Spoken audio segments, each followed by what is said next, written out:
Le malaise apparent au sommet de l'État entre les militaires au pouvoir et le Premier ministre Choguel Kokala Maïga semble avoir pris un nouveau tournant.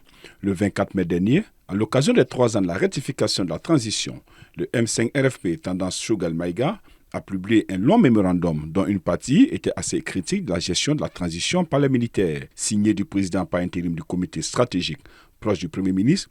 Ce mémorandum, qui semble avoir reçu l'aval du chef du gouvernement, est sans conception.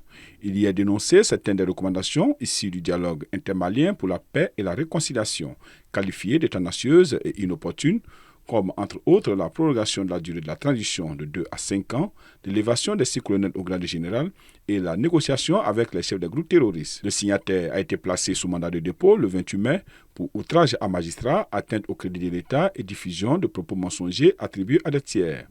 Boubacar Karamoko Traoré est le deuxième proche du Premier ministre à être écroué après l'arrestation il y a quelques semaines d'un autre membre du M5, Abdelkader Maïga. Pour rappel, le torchon a commencé à brûler entre les deux têtes de l'exécutif depuis le remaniement du 1er juillet 2023.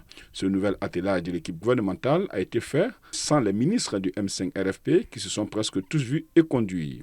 Annoncé pour fragiliser et sur la sellette depuis plusieurs mois, Choguel Kokala Maïga reste pour l'heure toujours le Premier ministre.